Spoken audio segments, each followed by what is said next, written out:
Oh, hello. My name is Carrie Bullock, and I'm your instructor for LRNR 30. And I've started seeing some of your discussion posts and have even gotten to chat with some of you, beginning to know you. It's a wonderful thing. I really am so looking forward to building our community of practice, our community of learning. And I wanted to give a little better overview of what we'll be doing, especially these first 3 weeks, and also explain some of the Canvas module that we're working on. Hopefully all of you have had a chance to go over the syllabus. There is an agreement. You have to go all the way through the end, and there's a submission button. Basically, you're going to copy and paste your agreement, and it's just our little contract that says you understand that these will be the way that you can get help, ways that we're going to communicate, some of the major plagiarism, Merced College policies, and that you understand what this class is about. So I did compile a little overview of our the main foundations and theories that we will be applying to our class. So bear with me here. Let me get this started. So our class is based on the information literacy and information science. So, there's two parts to our class. There's this information concepts, and that's going to be the theory. So I'm going to go over a little bit of the theory. And then the research skills, those are these comprehension and moves that are best practices. They include research strategies and citation and some of the more ethical parts like copyright, intellectual freedom, and the scholarly conversation. Okay, so some of the important frameworks that I want to touch on are the ACRL framework. This is the Association of College, let me try it again. Association of College and Research Libraries. And this is underneath our governing body of the ALA, the American Library Association. So what these provide is a definition of information literacy. And I'll touch on that in a moment. The 7 pillars of information guides our pedagogy. So pedagogy is it's the guiding theory of things that I'm going to use to structure the class, methods that I'm going to apply, including my approach to the holistic classroom. And I like to think of this as a participatory collaboration space. So this is it's a whole spectrum. So this involves your mind, your feelings, and what's going on in your life and your schema. Schema means your past experiences and what you bring to the table. These are how you learn. You have to recognize, and that's metacognition, this metacognitive, reflective characteristic. It defines the meta-literate learner, and it's where you reflect on your experiences and compare them to what you're learning and think about thinking. Okay, so meta-literate learners, it has 4 domains. Maybe you'll recognize this from the short video that did a nice job of summarizing what a meta-literate learner looks like. So there's these 4 domains. I like to think of meta-literacy as the ability to be a lifelong learner and also be flexible to the different ways that information is presented. Now, as you know, our information landscape has changed dramatically. Even since when I was going to library school, we were still learning about archives. In fact, I think that was one of my thesis was on, I I worked in a law firm for many years as a paralegal and legal secretary, and my thesis was on helping the pro se litigant in and using the law library to represent themselves in civil court. So basically, what all of that verbiage means is that have a law librarian help out people that wanted to go to court and represent themselves without lawyers. So those were that was kind of where I thought I was going to go, but ended up becoming a teacher instead. So academia has this wonderful possibility of helping people and teaching, but it also has its own very specific language. It can be very complicated. And we will reflect on that, especially as we're critically engaging the different formats of text. So being a meta-literate learner means having flexibility and engaging the behavioral, which are small motor movements, skills, and competencies. The cognitive, which is your thinking brain, your comprehension. Your affective, which is how you are changed by learning. And also, I like to think the emotional. And then metacognitive is that thinking about thinking, that reflection, and where you really start to build that community. It's where you help other people learn too. So the modules for our class are divided up into 6 modules, loosely based on this continuum here. So we have identify, find, evaluate, apply, and acknowledge. And those are grounded in our 7 pillars of information. This is our class, okay? So right now we're in number 1. So we're in module 1, and we're talking about understanding our information need. So identifying, and I like to think that this is also about identity. So I am encouraging you to be candid, be open, be vulnerable. So when we're doing that personal learning history, maybe you watched mine, maybe you haven't. I just did that maybe 4 weeks ago, and it was really off the cuff. It's full of ums and pauses, and I think I repeat myself a few times, but I kept it because I thought that it was important to show you that it was a struggle, but we're not looking for a polished piece.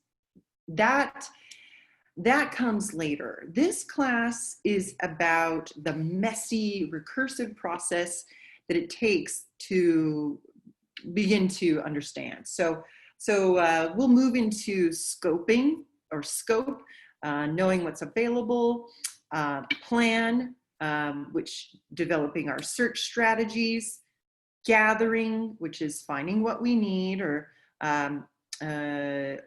bringing the sources together, understanding what the different sources are, evaluating, which is going to be assessing your research process findings.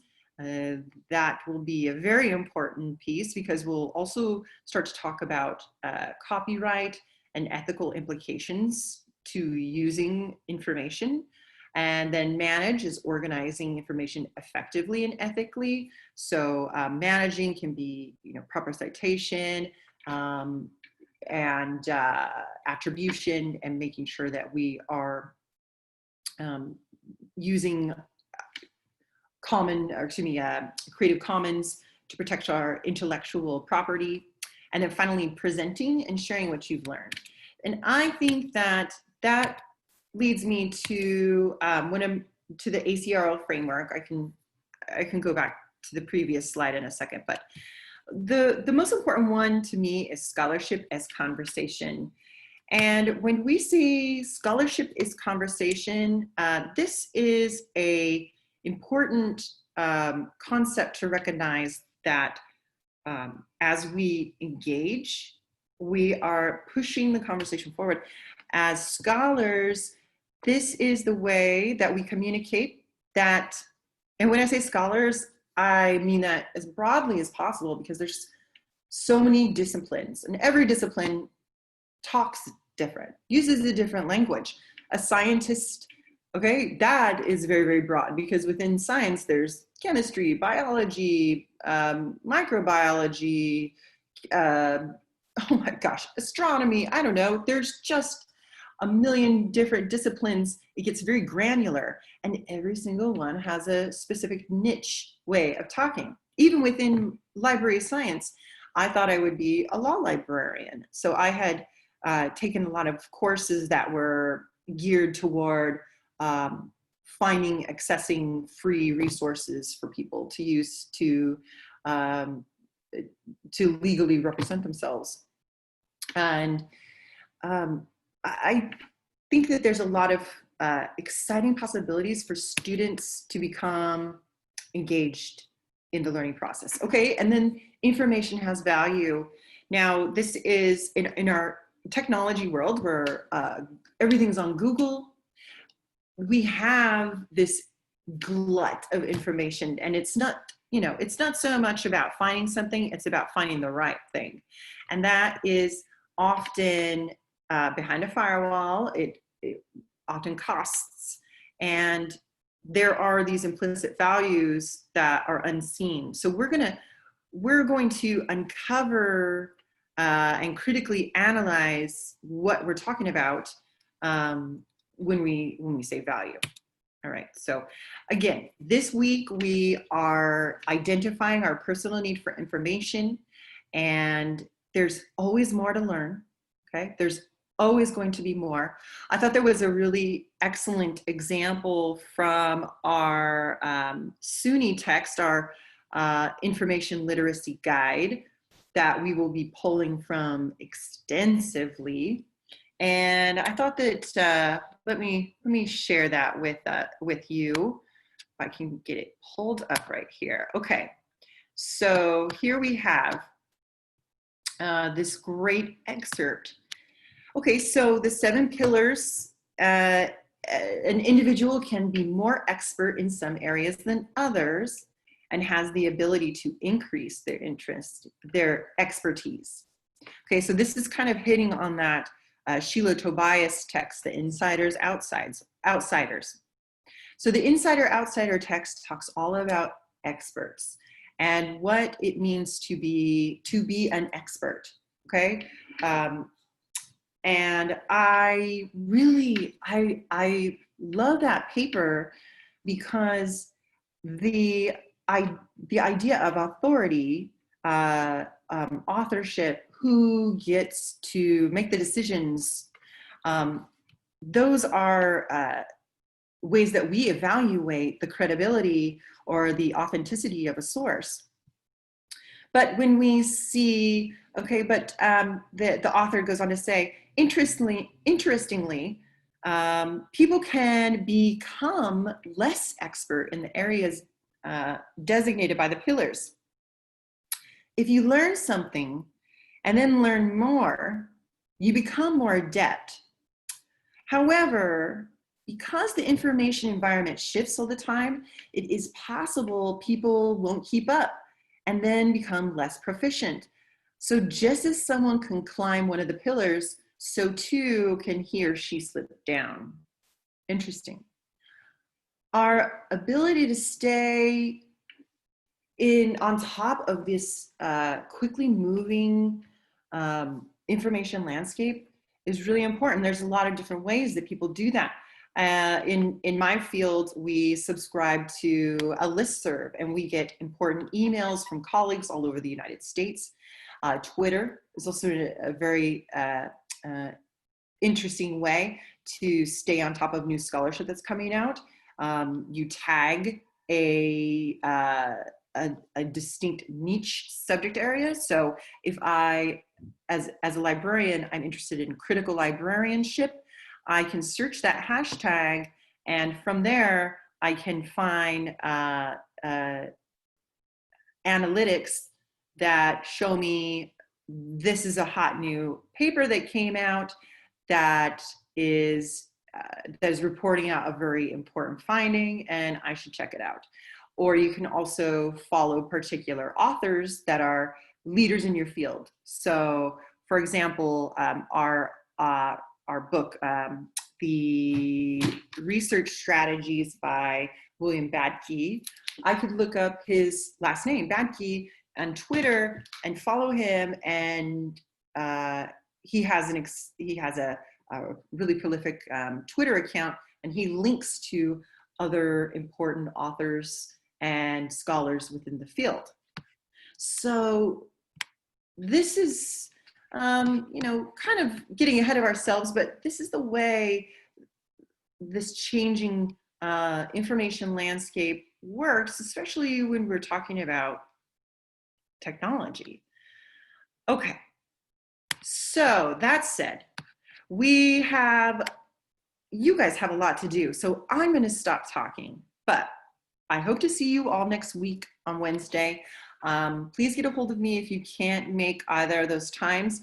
I'm doing a 9 a.m. to 9:50 and a 3 o'clock to 3:50. Make one or the other. Be prepared to be paired up with one other peer member and to share your personal learning history. It's really painless, but it's so helpful to hear somebody else's experiences. And I think you'll be really surprised how many common threads you'll share. Okay, so that's it for me. And great job, guys. So far, we're getting through our first week together. It's going to be a great semester. Okay, stay safe out there. The air is terrible. Thanks a lot, guys.